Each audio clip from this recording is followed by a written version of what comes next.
विद्वरम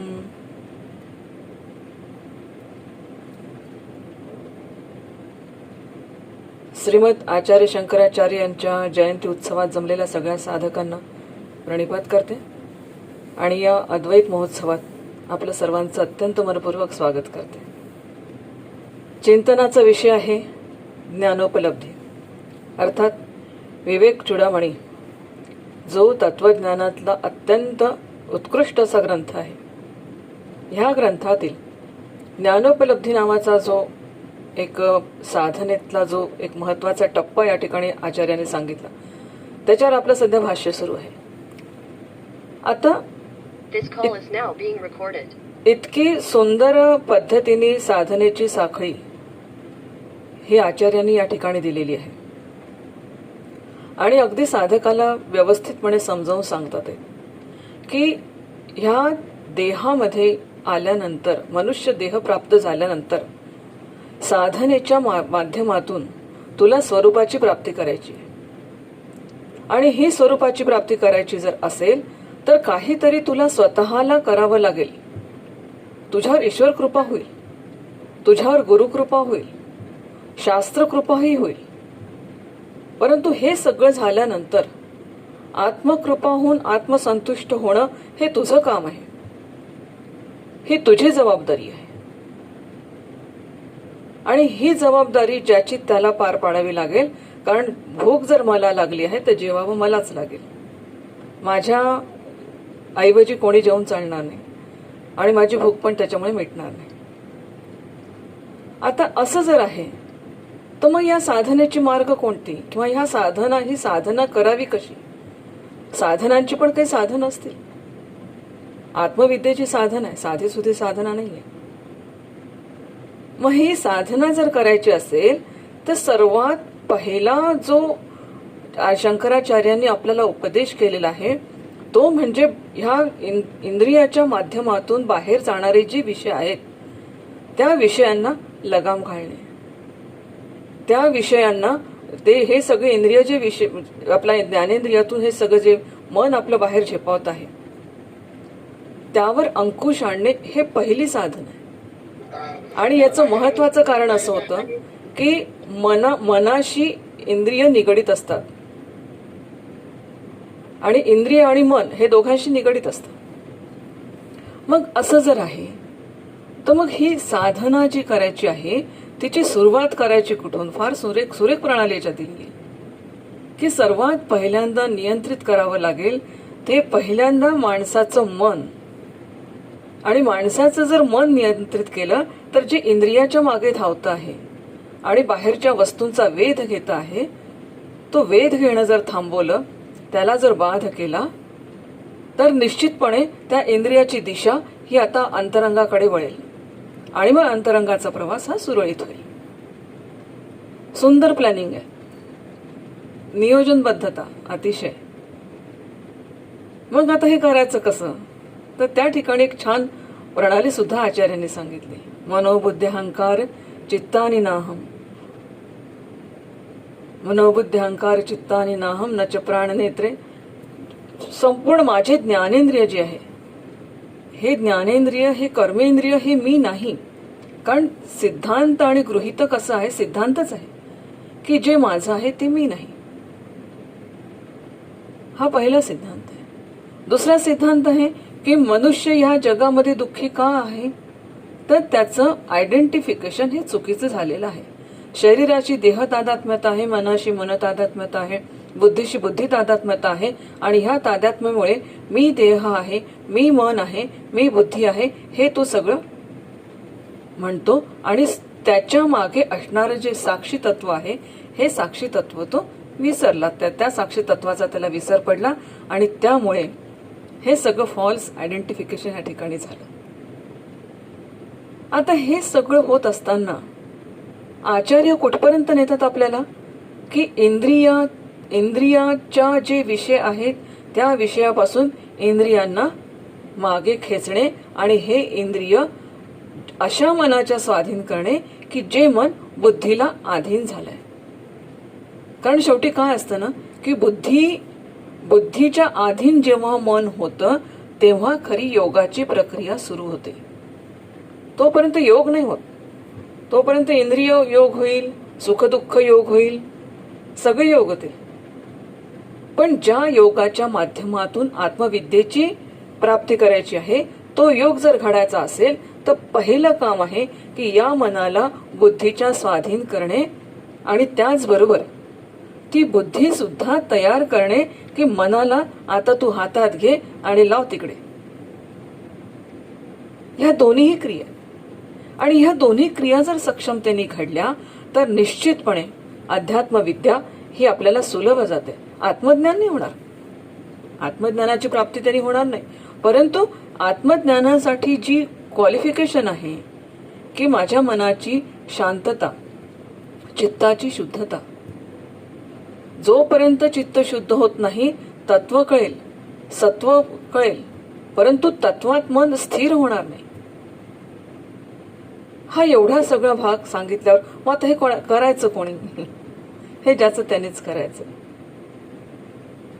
हे ज्याचं त्याने याच्यासाठी करायचं की प्रत्येकाने देहोहम ही धारणा पक्की केली असल्यामुळे देहबुद्धी आत्मबुद्धी करावी इथपर्यंतचा हा जो प्रवास आहे, हा प्रवास ज्याचा त्यांनी एकट्याने करायचा असतो. हा माझा मार्ग एकला, हा एकट्याला करायचा आहे. आणि म्हणून स्वतःच्या प्रगतीच्या बाबतीमध्ये जागृत राहून ही प्रगती करून घ्यायची. मग आता याच्यामध्ये अडथळे अनेक राहतील, असं काही अतिशय उत्कृष्ट विवेचन या बाबतीत झालेलं आहे. अहंकार येईल, वेगवेगळे अडथळे येतील. बरं, आता हे ज्ञान नाही असं म्हणायचं का? ज्ञान तो नित्य उपलब्ध आहे. ज्ञान हे नित्य उपलब्ध आहे. ते कधीच विखुरलं नसतं, ते कधी संपलेलं नसतं, ते कधी उदयाला येत नाही. आपल्याला वाटतं ते उदयाला आलेलं आहे, असं वाटतं ते उत्पत्ती आहे, ते स्थितीमध्ये आहे, त्याचा लय झाला. ज्ञानाला हे कुठलेही उपाधी लागू नाही. आणि म्हणून जे ज्ञान नित्य उपलब्ध आहे त्या उपलब्ध ज्ञानाची ही उपलब्धी जी आहे ती उपलब्धी फक्त आता आपलं मन अट्यून करणं आहे. तिकडे रेडिओचे गाणे सुरू आहे, रेडिओ स्टेशनवर गाणे सुरू आहे. मी जर माझा रेडिओच लावला नाही तर मला काहीच ऐकायला नाही मिळणार. त्या पॉवर हाऊसमध्ये सगळी इलेक्ट्रिसिटी आहे, पण जोपर्यंत मी माझ्या घरातलं बटन दाबत नाही ना तोपर्यंत माझ्या घरामध्ये इलेक्ट्रिसिटी नाही येणार. मग त्या बोर्डाला नावं ठेवण्यात अर्थ नाही. अरे तुमच्या घरी दिवे लावा, इलेक्ट्रिसिटी तर आहेच तिथे. हा एवढा सगळा त्याच्यामध्ये जे उपलब्ध आहे ते उपलब्ध जे आहे त्यालाच फक्त आता आपल्याला प्रत्यक्ष त्याची अनुभूती घ्यायची आहे. आणि ही अनुभूती घेण्यासाठी जी सम्यक दृष्टी लागते त्या सम्यक दृष्टीच्या 7 पायऱ्या सुद्धा आज सकाळी अतिशय उत्कृष्ट रीतीने आपल्यापर्यंत पोहोचल्या. त्याच्यातली तिसरी जी पायरी आहे, पहिली पायरी सांगितली विषयांची स्पृहा निश्चिती. आचार्यांचा क्रमही बघा किती सुंदर आहे. 8व्या श्लोकामध्ये विषय स्पृहा निवृत्ती हा भाग अतिशय सुंदरपणे व्यक्त केला. आणि विषय स्पृहा निवृत्ती केव्हा होईल तर म्हणे स्वतःला लॉ ऑफ बिईंग, माझ्या अस्तित्वाचा जो नियम आहे तो जर धर्म या संकल्पनेमध्ये मी घेतला तर माझ्या अस्तित्वाचा नियम जाणूनच मी त्या ज्ञानानेच अज्ञानाची निवृत्ती करू शकते.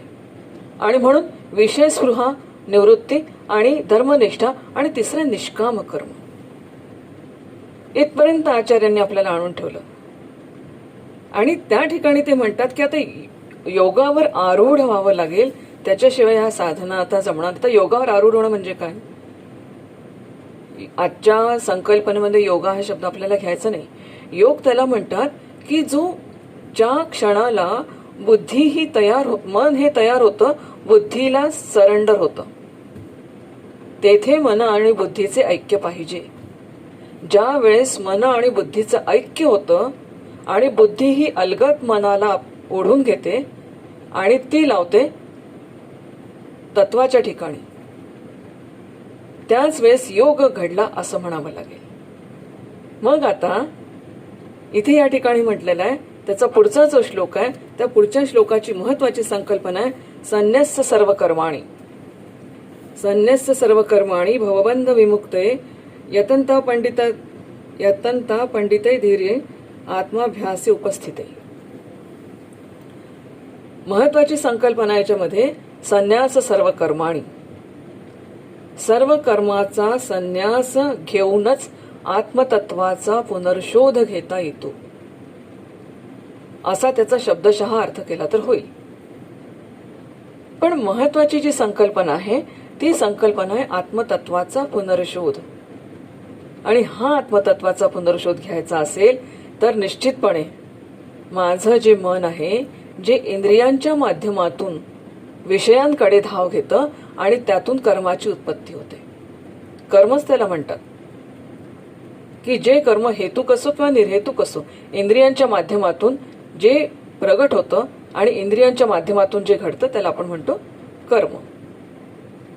आता म्हणे मग कर्माची सुरुवात होते कुठून? कुठून होते कर्माची सुरुवात? तर म्हणे माणसाच्या मनात अनेक इच्छा निर्माण होतात. ह्या इच्छा निर्माण होतात, त्यातून कर्म घडतं.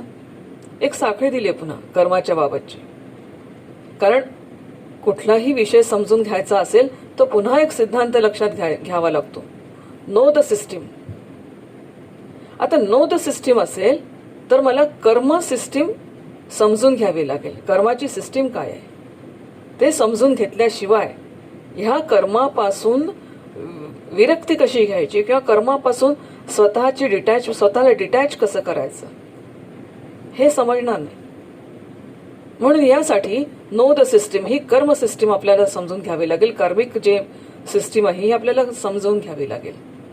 म्हणून मग होतं काय की मनामध्ये इच्छा निर्माण होते आणि इच्छेतून कर्म घडतं.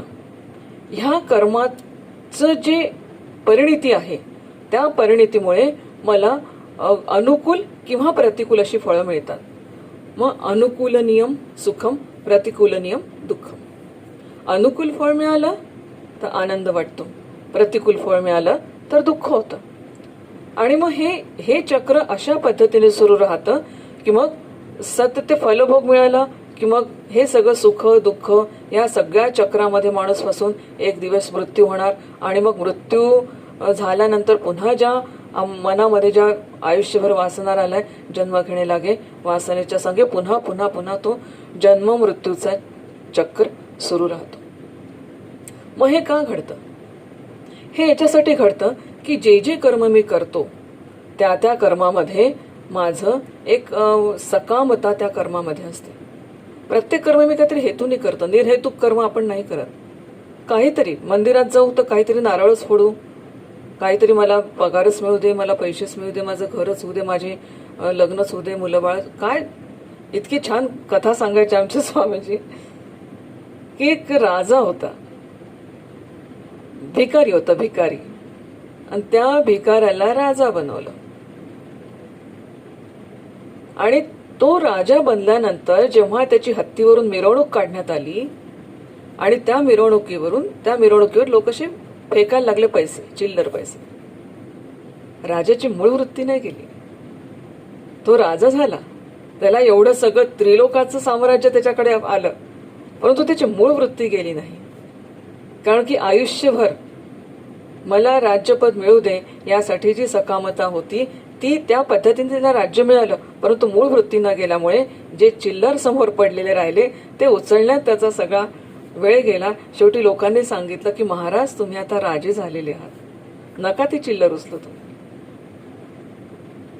घडतं कसं की मी जरी या सगळ्या अध्यात्म ज्ञान विज्ञानाच्या मार्गावर असलो तरी पण ही जी सकामता मनामध्ये आहे, ही जी सकामता आहे, ह्या सकामतेपासून जी फलांची उत्पत्ती होते, जी फलभोगांची उत्पत्ती होते, त्यापासून जे दुःख सुख मिळतं, हे सुख दुःखाचं जो सगळं चक्र आहे या चक्राच्या माध्यमातून मग मला आयुष्यात पुन्हा दुःख. बरं सुख या कर्मफळातून सुख जरी मिळालं तर ते टिकतं थोडी की.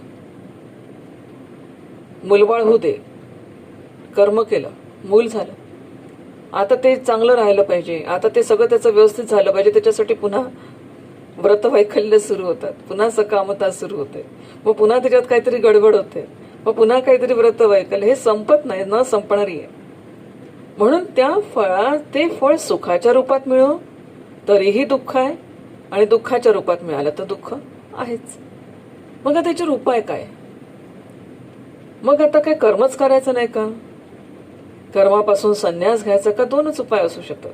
एक तर कर्म न करणे किंवा कर्मापासून पूर्ण संन्यास घेणे. मग ह्यापैकी नेमकं काय महत्वाचं आहे? बघा, निष्काम कर्म चित्तशुद्धी प्रदान करेल आणि चित्तशुद्धी प्रदान करून ज्ञानाचा अधिकार सुद्धा देईल आपल्याला. आणि असं ज्ञान प्राप्त झालं की मग कर्मही करायचं राहणार नाही. याही गोष्टी आहे. आणि म्हणून हा ज्ञानाधिकार प्राप्त करण्यासाठी किंवा हे संपूर्ण चित्तशुद्धी करण्यासाठी, कारण जेवढं कर्म माझं निष्काम होत जाईल, जेवढं त्या कर्मामध्ये माझी फळाची आसक्ती नसेल, निष्काम होत जाईल, तेवढं मला मिळणाऱ्या भोगांपासून किंवा मला मिळणाऱ्या भोग आणि त्यापासून मिळणारे सुख दुःख यापासून मी थोडा दूर जात जाईल. आता होतं कसं की जे कर्म मी करते, कोणतंही असो ते, त्या कर्मामध्ये माझा कर्तृत्व भाव पण असतो, म्हणजे कर्तृत्वाभिमान पण असतो आणि भोक्तृत्व भाव पण असतो. मी करतो, मी भोगतो, हे सगळे भाव असतात. मग मी करतो, चांगलं झालं तर ठीक, भोग व्यवस्थित मिळाला तर ठीक, नाही तर दुःख.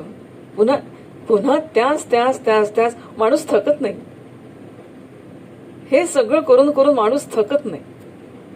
म्हणजे मजा ही आहे, इतक्या मनाला वेदना होतात, पण माणूस त्याच्यापासून काही थकवा येत नाही. त्याला जास्ती 4 कामं केले तर थकवा येईल, पण ह्या गोष्टींनी मन थकत नाही.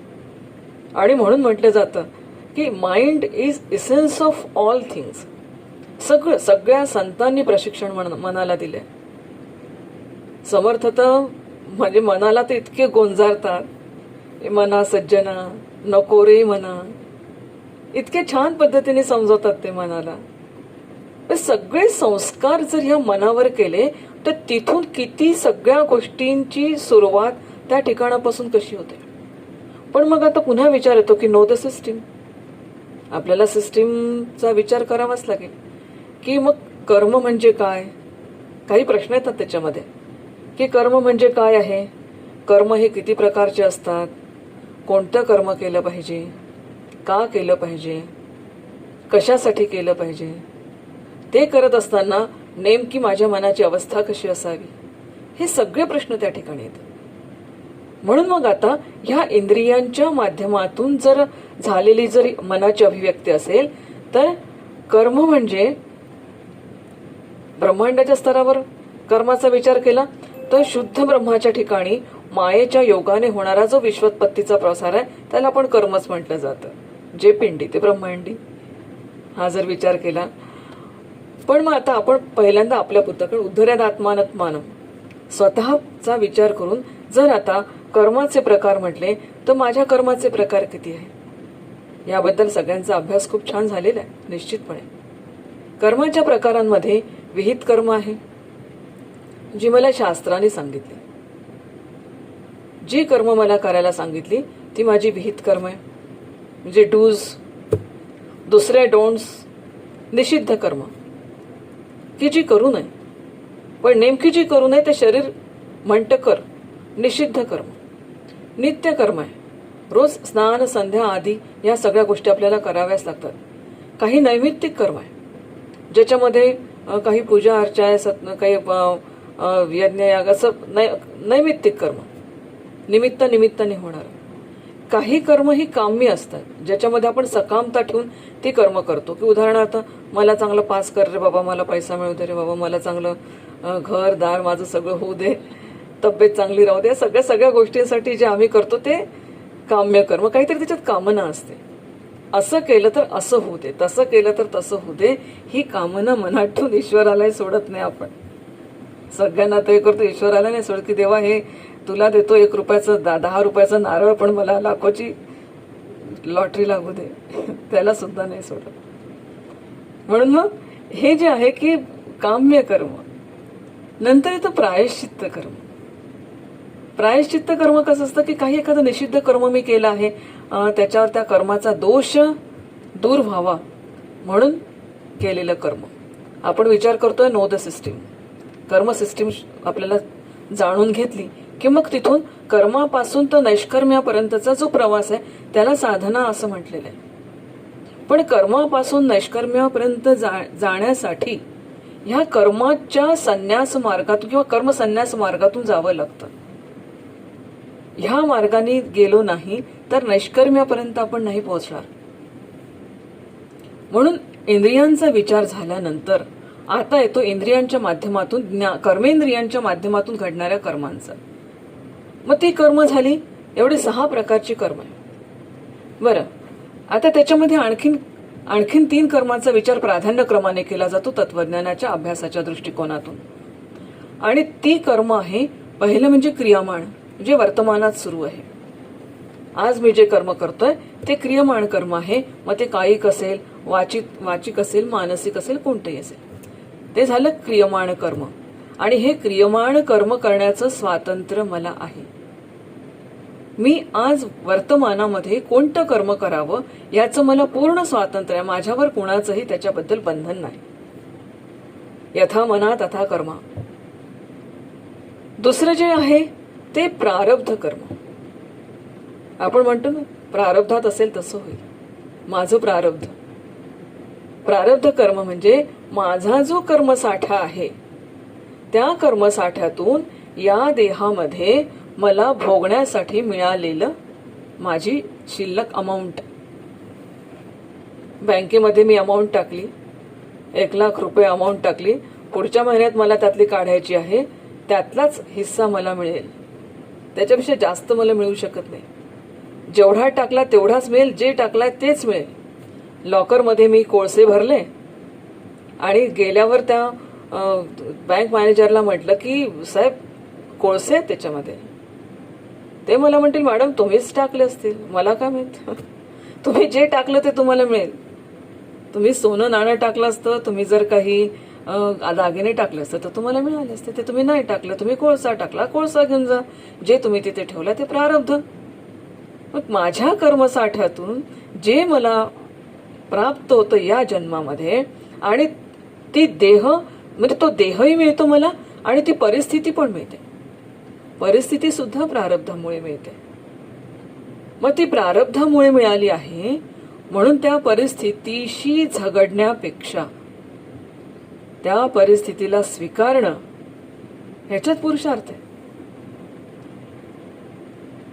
आणि म्हणून हे जे प्रारब्ध कर्म आहे हे माझ्या आजपर्यंतच्या झालेल्या अनेक जन्मांमध्ये जे माझं म्हणजे मानव जन्मामध्ये जे माझं कर्म होतं त्या कर्माचा संचित साठा जो होता तो साठा ह्या जन्मात आणि परिस्थितीच्या स्वरूपामध्ये जे आज मला उपलब्ध झालं आहे ते माझं प्रारब्ध. मग मी कोणत्या घरात जन्मलो, कोणत्या ठिकाणी जन्मलो, कशा परिस्थितीत जन्मलो, माझ्या समोर हे जीवन कोणत्या स्वरूपात येतं, कशा परिस्थितीत येतं, हे माझं प्रारब्ध आहे. आणि हे प्रारब्ध आनंदाने स्वीकारण्यापलीकडे पर्याय नाही. कितीही याच्याशी भांडत राहिलो ते बदलणार नाही. काय होईल, कसं होईल, जे व्हायचंय तेच होईल, जसं व्हायचंय तसंच होईल. माझ्या रडण्यानी, माझ्या कुंथण्यानी काहीही होणार नाही. असं जर झालं असतं तर खूप आपले टेन्शन्स आपण आपल्या नातेवाईकांना सगळ्यांना वाटून दिले असते की घे रे बाबा थोडं थोडं टेन्शन आणि कर मला मोकळं. तसं नाही होत. ज्याचं प्रारब्ध त्यालाच भोगावं लागतं. आणि म्हणून प्रारब्ध कर्म म्हणजे कर्माचा सिद्धांत हा अतिशय मजेशीर सिद्धांत आहे. तो जर चांगला म्हणजे असं ठसवून घेतला ना मनामध्ये, जीवन अतिशय आनंदी झाल्याशिवाय राहत नाही. कारण हेच प्रयोजन आहे देहाचं. आणि हे प्रयोजन ज्याला कळतं ना त्याचं आयुष्य आनंदी झाल्याशिवाय राहत नाही. मग सुख दुःख पिसे आत्म्यास नसे ही त्याची अवस्था होऊन जाईल. म्हणून हे जे प्रारब्ध कर्म आहे हे प्रारब्ध कर्म हे माझ्या देह आणि परिस्थिती या रूपामध्ये मला मिळतं. तर जसं मिळालं तसं ईश्वरांनी दिलेलं आहे. या बुद्धीने जर मी ते स्वीकारलं, मी काळी असेन, गोरी असेन, उंच असेल, ठेंगणी असेल, व्हॉटेवर जशी असेल तशी ऍक्सेप्ट. म्हणून जोपर्यंत हे ऍक्सेप्टन्स आपल्या आयुष्यामध्ये येत नाही ना तोपर्यंत जीवनामध्ये आनंद निर्माण होण्याची सुतराम शक्यता नाही. तिसरं आहे संचित. आपल्या संचित कर्म, जे आपलं संपूर्ण जन्मातलं जे जाणीवपूर्वक केलेलं कर्म आहे, आता मागच्या जन्मात मागच्या गोष्टी खर्च करायच्या आणि आजची गोष्ट शिल्लक टाकायची. हा व्यवहारातला नियम आहे की जे मी आज कमावलं ते मी शिल्लक टाकावं, जिथे जास्तीत जास्त मला व्याज मिळेल तिथे शिल्लक टाकावं. आणि म्हणून आजचं जे कर्म आहे, हे कर्म जे मी जाणीवपूर्वक केलेली जी सगळ्या जन्मातली जी जमावत आहे, त्याच्यामध्ये जे जाणीवपूर्वक जे जमा केलं जातं त्याला म्हणतात संचित कर्म. हे संचित कर्म बदलत नाही. संचित कर्म नाही बदलत. संचित कर्म बदलत नाही. प्रारब्ध भोगावंच लागतं. मग आता राहिलं कोणतं? क्रियामाण. आणि क्रियामाणाचं स्वातंत्र्य असल्यामुळे ह्या क्रियामाणाचं स्वातंत्र्य हे पुरुषार्थाने आणि विवेकाने जर मी घेतलं तर निश्चितपणे माझ्या सत्कर्माचा साठा वाढेल. म्हणून जेही काही माझ्या प्रारब्धानुसार मला प्राप्त झालेलं आहे, जेही काही या जन्मात मला प्राप्त झालेलं आहे, ते ईश्वरार्पण बुद्धिमत्तेने किंवा ईश्वरार्पण प्रसाद बुद्धीने, नुसतं ईश्वराने प्रसाद बुद्धीने स्वीकारून त्याच्यामध्ये कोणतीही कर्तृत्वाची भावना न ठेवता जर करत असेल तर मग त्यावेळेस देहाला भोग भोगावे लागत नाही. प्रसाद बुद्धी. जाताना मोदक होते, येताना प्रसाद झाला. जाताना पेढे होते, येताना प्रसाद झाला. प्रपंच सुद्धा असाच समर्पित करता आला तर देताना प्रपंच होता, घेताना मात्र प्रसाद झाला. आणि असं प्रत्येक कार्य, प्रत्येक कर्म असं ईश्वरार्पण बुद्धीने, प्रसाद बुद्धीने त्या परमात्म्याच्या जर चरणी आपण अर्पण करू शकलो तर निश्चितपणे त्यापासून मिळणार जो आहे तो आनंदच आहे. ते दुःख कसं असू शकेल? ज्या स्वरूपाला मी अर्पण करतोय ते जर दुःख रूप नाहीये तर मला मिळणारी गोष्ट ही दुःख रूप असेलच कशी? तो जर आनंद रूप आहे तर त्यांनी माझ्या प्रारब्धानुसार मला जे मिळालेलं आहे ते आनंदरूपीच असणार आहे. आणि त्याचा उपभोग सुद्धा मला आनंदाने आणि त्यागाने घ्यायचा आहे. ते न त्यक्तेन भुंजिता, त्यागाने मला त्याचा सगळा उपभोग घ्यायचा आहे. आणि हे सगळं स्वातंत्र्य स्वीकारून ह्या जन्मात पुरुषार्थ मला करावा लागेल. ह्या अनुषंगाने प्रारब्धाचा आणि पुरुषार्थाचा हा एक निकटचा सहसंबंध असं आपल्या लक्षात येतं. आणि हे जर आता सगळं आपण पाहिलं तर लक्षात येईल की आपल्या क्रियामाण कर्माचा सगळा संबंध हा आपल्या प्रयत्नांशी आहे. आणि म्हणून मग पुरुषार्थाचा विचार हा अतिशय महत्वाचा ठरतो. बरं, कर्माच्या बाबतीत आणखीन एक मजेशीर गोष्ट आहे की कर्मामध्ये वजाबाकी नाही आहे. पुण्यकर्म केलं, खूप पुण्यकर्म केलं म्हणून पापकर्म कमी होत नाही. उजेडात होते पुण्य, अंधारात पाप, ज्याचे त्याचे हाती आहे कर्तव्याचे माप. खूप पाप केली आणि आता यज्ञयाग केला पुण्य मिळावं म्हणून. पण असं नाही होत की पाप केली म्हणून मग आता पुण्य मिळण्यासाठी मी कर्म केलं तर माझी पापाची कर्म कमी होतील किंवा त्याची वजाबाकी होतील, हे नाही होत. कर्मामध्ये बेरीजच आहे. आणि ही बेरीज म्हणजे इतकी भयानक आहे ती, जशा कॅन्सरच्या पेशीज वाढतात ना तशी बेरीज आहे कर्मांची. आता इथे खूप आचार्यांनी इतकं मजेशीर हे वर्णन केलेलं आहे ना सगळं. गीतेमध्ये सुद्धा कर्मयोग, कर्मसन्यास योग जेव्हा आपण वाचतो तेव्हा या सगळ्या गोष्टींचा हा सगळा एक भाग आपल्या समोर अत्यंत छान चांगल्या पद्धतीने भगवंतांनी प्रकट केलेला आहे.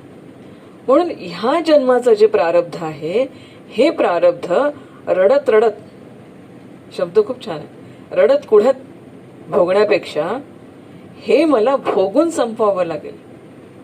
माझ्या हातात जर कोणी 100 रुपयाची नोट मला दिली तर ती नोट मला संपवावीच लागेल.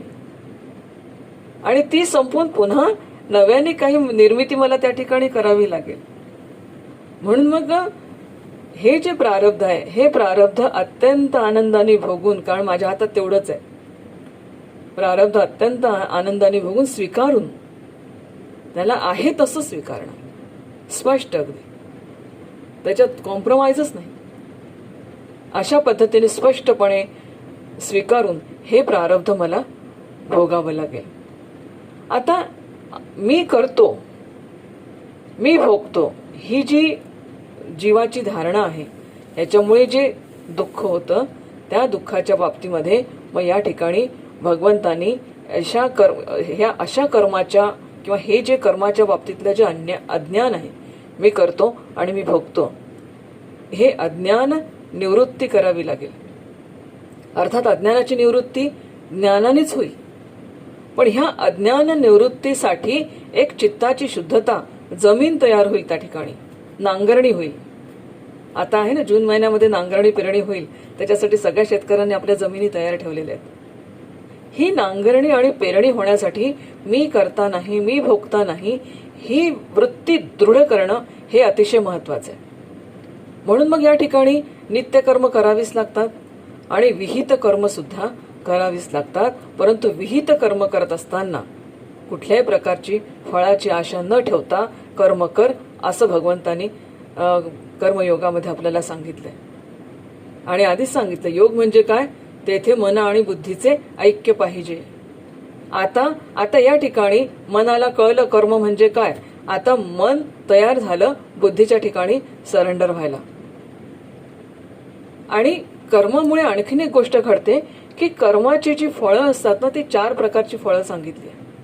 त्याच्यामध्ये उत्पत्ती होते, प्राप्ती, विकार आणि संस्कार, हे कर्माचे फळ आहेत. पण ह्या फळामध्ये कुठल्याही संतांनी, कुठल्याही वैदिक शास्त्रामध्ये कर्मामुळे मोक्षप्राप्ती हे फळ सांगितलेलं नाही. मग आता मोक्षप्राप्ती नाही तर ज्ञानाशी त्याचा काय संबंध आहे बरं? कारण ज्ञान प्राप्त करायचं असेल तर अज्ञान घालवावं लागेल. आणि ज्ञान हे चैतन्ययुक्त आहे, तर चैतन्ययुक्ताची प्राप्ती ही चैतन्यानेच होईल. कर्म तर जड आहे. मग ह्या जडाने चैतन्याची प्राप्ती कशी होईल? या ठिकाणी खूप एक चांगला 2 प्रश्न या ठिकाणी उपस्थित राहतात. ते 2 प्रश्न असे आहे की मग आता असं जर करायचं असेल, मला जर ज्ञान किंवा ज्ञानाच्या प्राप्तीपर्यंत जर पोहोचायचं असेल, तर 2 प्रश्न माझ्या मनात येतात की मी कर्माचा आरंभच नाही केला तर काय होईल? कर्मच नाही सुरू केलं, चला ठेविले अनंते तैसेची राहावे, संतांनी सांगितलेलं आहे. त्याचे 2ही अर्थ होतात. प्रारब्ध आहे तसं छान पद्धतीने भोगावं आणि समाधानात जीवन घालवावं, हाही अर्थ आहे. नाही तर मग ठेविले अनंते तैसेची राहावे, चाललंय व्यवस्थित, चाललंय आयुष्य, छान चाललंय, काही देरेहरी खाटल्यावरी सुरू आहे माझं, पण 2ही अर्थ आहे. मग कर्मच नाही केलं तर काय हरकत आहे? त्याच्यापासून भोगही मिळणार नाही, त्याच्यापासून काही फळही मिळणार नाही, त्याच्यापासून काही सुख दुःखही मिळणार नाही, राहतो तसाच. कसं शक्य होईल? कर्म केलं नाही पण त्याच्यामध्ये सगळी चिंतन सुरू आहे ना त्याचं. 2 साधू नदी पार करत होते.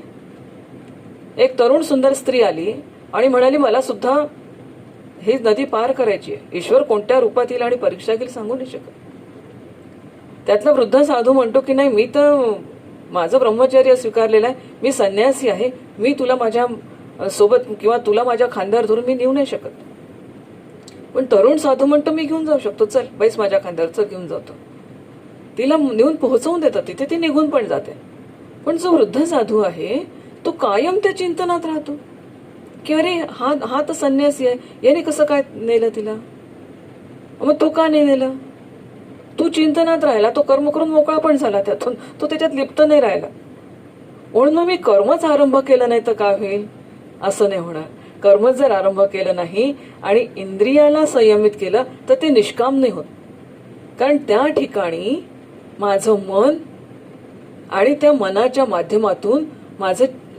माध्यमातून माझा सतत विचार त्या ठिकाणी सुरूच आहे. आणि त्या गोष्टींचं, विषयांचं चिंतन जोपर्यंत सुरू आहे ना, तोपर्यंत कर्म निष्काम, तुम्ही अगदी बिना कामाचे जरी बसून राहिले तरी होणार नाही.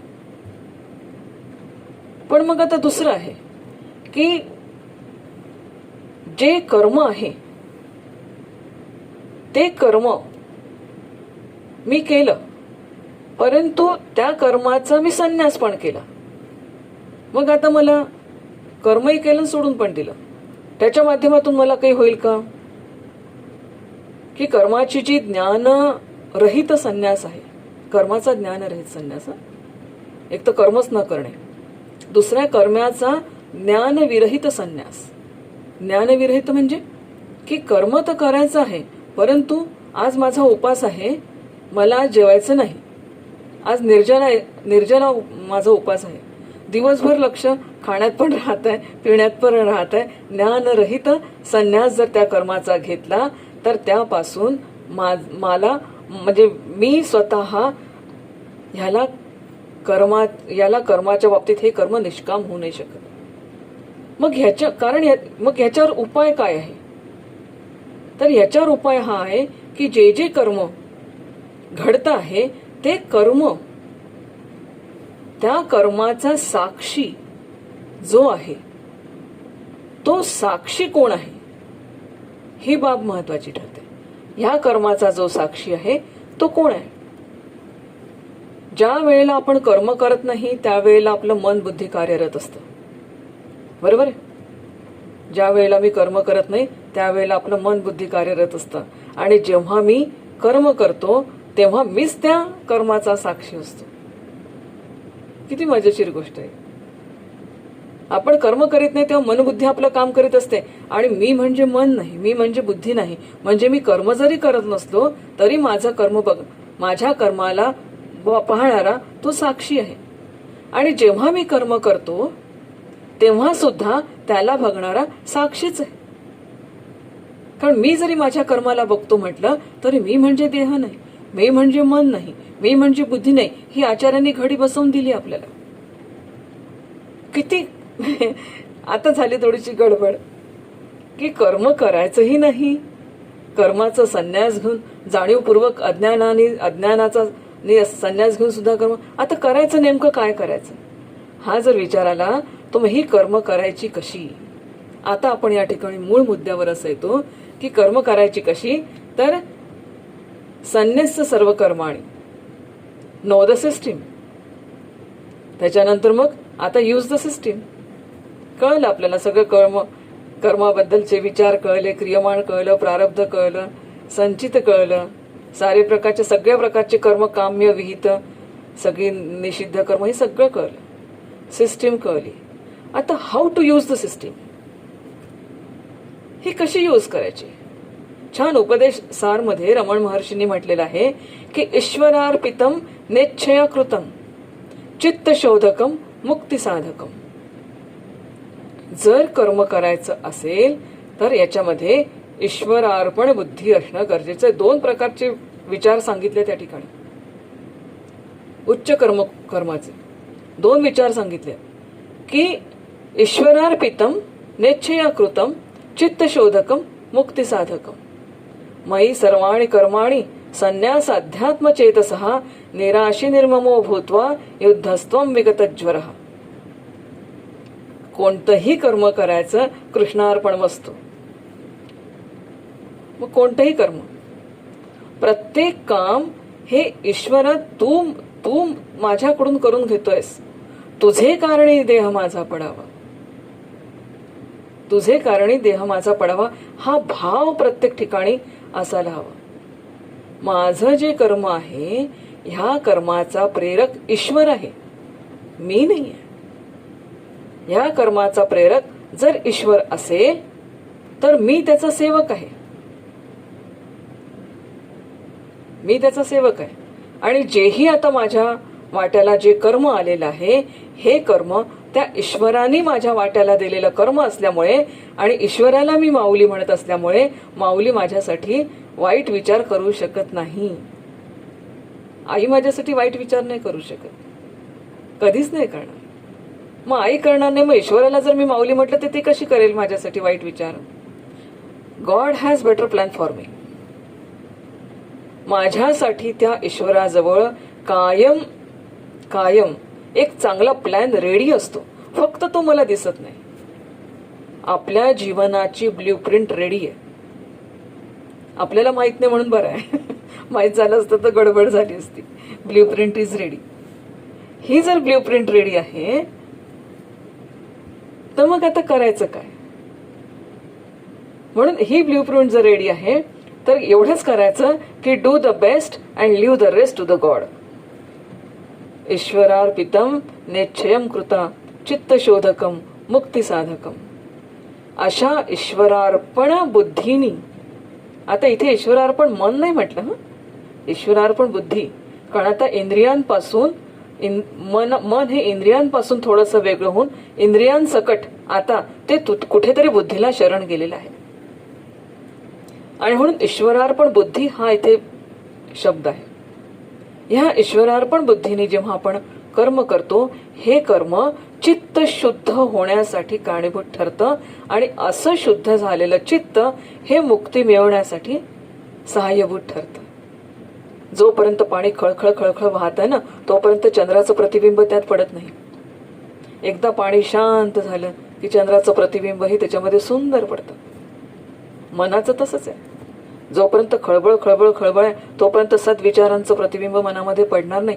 ज्या दिवशी मन शांत होतं त्या दिवशी सद्विचार आकलनाला सुरुवात होते. म्हणून ज्या दिवशी आपल्याला तत्वज्ञान कळायला लागतं त्या दिवशी नक्की समजावं, ईश्वराने आपल्या हृदयामध्ये प्रवेश केला, त्या सद्गुरूंनी माझ्या हृदयामध्ये प्रवेश केला, सद्गुरु कृपा झाली. आणि म्हणून हे ईश्वरार्पण बुद्धीने कर्म करणं हे आयुष्यात खूप महत्वाचं आहे. दुसरी एक संकल्पना खूप छान सांगितली कर्माच्या बद्दल. आपण विचार करतोय यूज द सिस्टीम. आता ईश्वरार्पण बुद्धीने केलं कर्म, आणखीन कोणत्या पद्धतीने मी करू शकतो, तर म्हणे यज्ञ बुद्धीने कर्म कर. इदम न मम, यज्ञ बुद्धीने कर्म कर. म्हणजे कसं, यज्ञ करतात हे कल्याणासाठी. कल्याणासाठी जेव्हा यज्ञ केलं जातं तेव्हा त्याच्यामध्ये समर्पण भाव असतो. त्या यज्ञामध्ये समिधा टाकल्या जातात आणि प्रत्येक समिधा जेव्हा टाकली जाते तेव्हा म्हटलं जातं इदम न मम, इदम न मम. तसं इदम न मम हे माझं नाही, जे माझं आहे ते मी नाही, इदम न मम.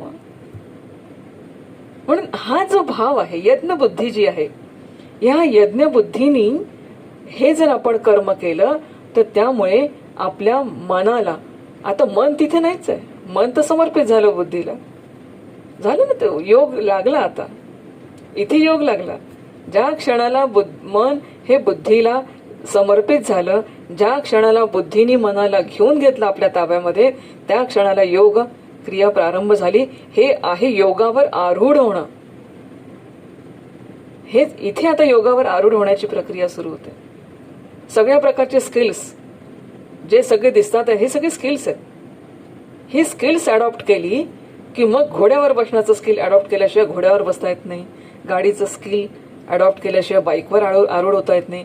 तसे आत्मविद्येची ही जी कौशल्य आहेत, ही कौशल्य प्राप्त केल्याशिवाय योगावर सुद्धा आरूढ होता येत नाही. योगावर आरूढ होणं म्हणजे जाणीवपूर्वक साधनेच्या माध्यमातून अत्यंत प्रयत्नाने, अत्यंत सकारात्मकतेने आपल्या मनाला इंद्रिय विषयापासून ओढून त्या बुद्धीच्या स्वाधीन करणे. आता मन राहिलं का? मन नाही राहिलं, ते निर्मन झालं. तिथे अमन नाही म्हणत मी अजून, अमनाला वेळ लागतो. पण तिथे मनाची भूमिका संपून जाते.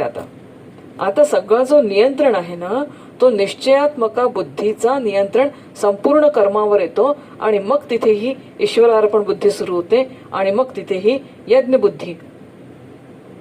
बुद्धीने कर्म होतं. आणि मग एकदा यज्ञ बुद्धीने कर्म सुरू झालं की मग आता बघा, मन तर गेल्या बुद्धीच्या स्वाधीन. मग आता ते मन इंद्रियांना कुठल्याही प्रकारचं कर्म करण्याचे आदेश देत नाही. कारण शेवटी मनाची संकल्पना सुद्धा काय, मन is nothing but dispatch clerk आहे. बुद्धीचे आदेश घेणे, मनाला देणे, इंद्रियांना देणे. आता तो बुद्धीचे कोणते आदेश घेतो? कारण बुद्धी तर चिदाभासयुक्त आहे. मग ही बुद्धी जी आहे, ही बुद्धी त्या मनाला आदेश, बाह्य गोष्टींचे आदेश नाहीत, कारण ती निश्चयात्मक आहे.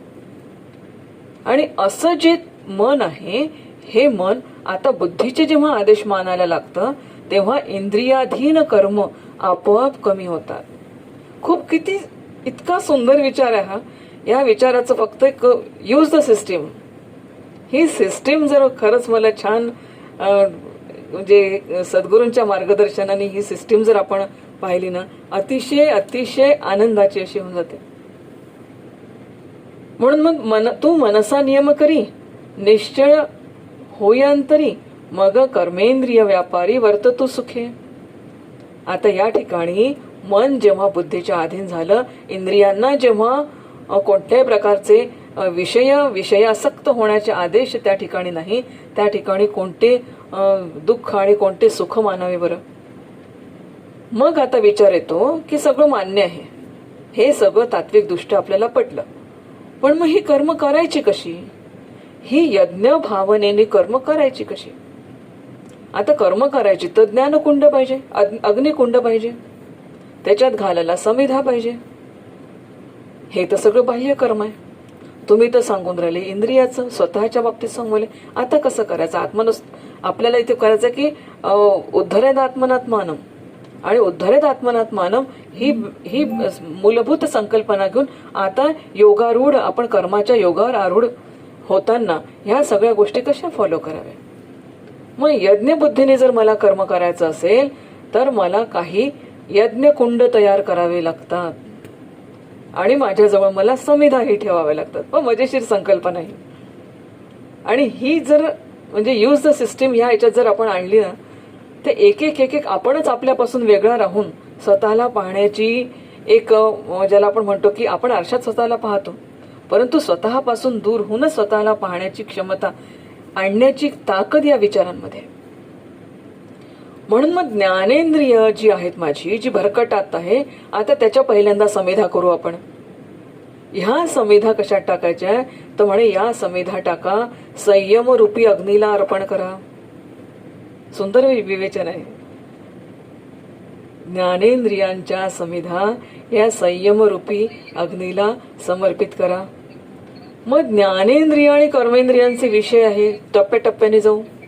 ज्ञानेंद्रिय आणि कर्मेंद्रियांचे विषय आहे, तर ह्या कर्मेंद्रियांना ज्ञानेंद्रिय रूप अग्नीमध्ये हवन करा. बरं ठीक आहे. मग आता व्हॉट अबाउट श्वसन? श्वसनाचं काय करायचं? तर म्हणे ही जी प्राणशक्ती आहे ही आत्मनिग्रह रूपी जो अग्नी आहे त्याच्यामध्ये हवन करा. ठीक आहे, शरीर इंद्रियाचं झालं, पण what about mind and intellect? मन आणि बुद्धीचं काय करू? तर म्हणे मन आणि बुद्धी आत्मतत्वरूपी अग्निकांडामध्ये आहुती द्या. हे सुंदर विचार आहे. बरं, ते सगळं झालं. ह्या सगळ्यांचे आहार, म्हणून या आहाराचं नियमन करून ती प्राणशक्तीमध्ये तिच्या समिधा अर्पण करा. आता हे सगळं झालं, राहिला कोण? हे सगळं भोगणारा जीवात्मा. या जीवात्म्याचं काय करायचं? तर म्हणे या जीवात्म्याचं हवन करा ब्रह्माग्नीत.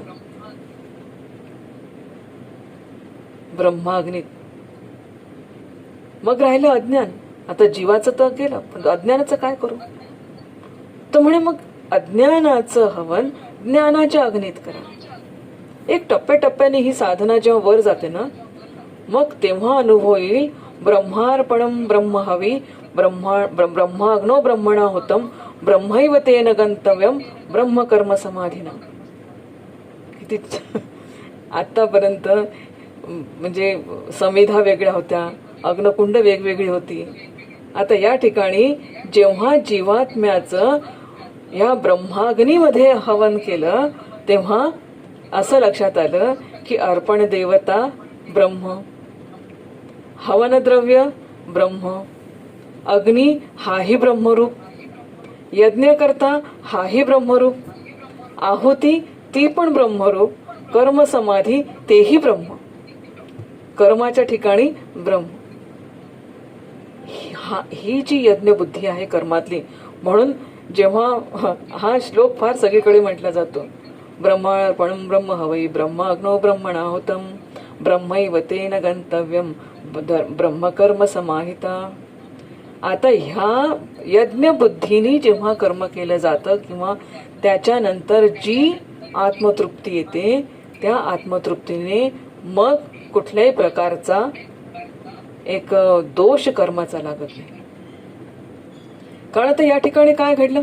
उपभोग हा वासनारहित झाला, इंद्रिय आणि अंतःकरण हे नियंत्रित झाले, आणि मुख्य म्हणजे त्या कर्मबंधापासून, आता इथे विचार येतो कर्मबंधापासूनची मुक्ती.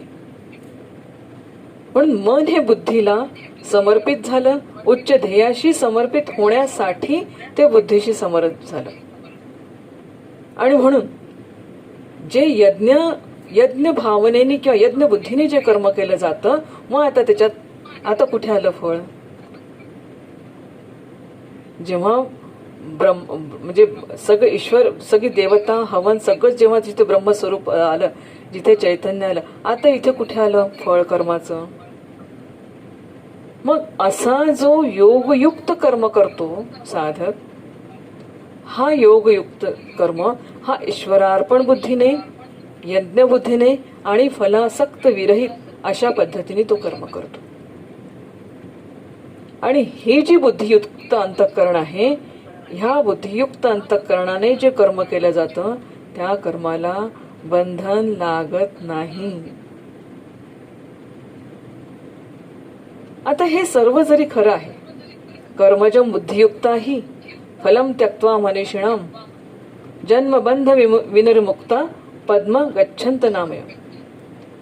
तर अशा ईश्वर बुद्धी, यज्ञ बुद्धी आणि फलासक्तीचा हे करून, त्याग करून जे कर्म केलं जातं त्या कर्मामुळे कुठल्याही प्रकारचं जे बंधन आहे, कर्माचं बंधन आहे, हे बंधन लागत नाही. आणि म्हणून हे जे आहे कर्मण्येवाधिकार असते मा फलेषु कदाचन, हा जो एक अत्यंत सगळ्यांना आवडणारा श्लोक आहे, त्या श्लोकाचं सुद्धा या ठिकाणी संदर्भ आपल्या समोर येतो. आता हे सगळं खरं आहे, मानलं, या पद्धतीने कर्म केलं, पण मला तर वाटचाल करायच्या कर्मापासून नैष्कर्मापर्यंत माझं ध्येय ते आहे. माझं साधन जरी कर्म असलं ना, तरी माझं ध्येय हे नैष्कर्म्य प्राप्ती आहे. आत्मस्वरूपाची प्राप्ती हे माझं ध्येय आहे. चैतन्य तत्वाची प्राप्ती नव्हे, मीच चैतन्य तत्व आहे ही अनुभूती, हा परोक्षानुभूती हे माझं ध्येय आहे. मोक्ष सिद्धी हे माझं ध्येय आहे. हे मी कसं साध्य, हे कर्माने साध्य होईल का? हे कर्माने साध्य होईल का? कसं होईल? कसं असतं बघा, जोपर्यंत मी कर्मात लिप्त असतो ना, तोपर्यंत अकर्ता ही अनुभूती येत नाही आपल्याला. म्हणजे मी करत नाही, मी भोगत नाही ही अनुभूती येत नाही. पण ज्या क्षणाला मी अकर्ता आहे ही अनुभूती ज्ञानाच्या माध्यमातून येईल, त्या क्षणाला मी करता किंवा अकर्ता ही वृत्ती शिल्लक राहते. आणि म्हणून कर्मात लिप्त असेपर्यंत ज्ञानाची अनुभूती असल्यामुळे आणि ज्ञान प्राप्त झाल्यानंतर ही सुद्धा अनुभूती निवृत्त झाल्यामुळे आता कर्मात लिप्त असेपर्यंत ज्ञान प्राप्तीची सुतराम शक्यता नाही.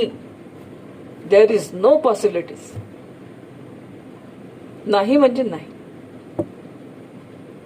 कारण मला प्राप्ती करायची आहे चैतन्याची, कर्म हे जड आहे.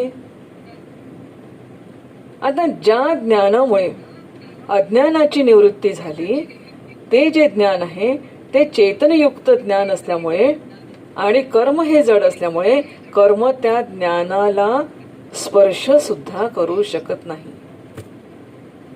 कारण कर्म अज्ञानातून घडतं आणि ज्ञान ही ह्या सगळ्या कर्माने चित्त शुद्ध झालेल्या चित्ताने केलेल्या साधनेपासून आलेला हा स्वरूपानुभव आहे. म्हणून ज्या ज्ञानामुळे अज्ञानाची निवृत्ती झाली, ते ज्ञान पुन्हा कर्माला स्पर्श करत नाही. बघा, रात्री फिरायला गेलो, खूप काहीतरी भूत दिसले, मला खूप भीती वाटली. तिथे जाऊन पाहिलं ते भूत नव्हते, तो खांब होता. पण जोपर्यंत तो भूत दिसले तोपर्यंत शोधण्याची वृत्ती आलीच ना, शोध घेतलाच ना, कर्म सुरू झालंच माझं. ज्या क्षणाला तो खांब आहे, भूत नाही हे कळलं, त्या क्षणाला माझ्या कर्माचा चक्र थांबून गेला, माझा शोध थांबून गेला.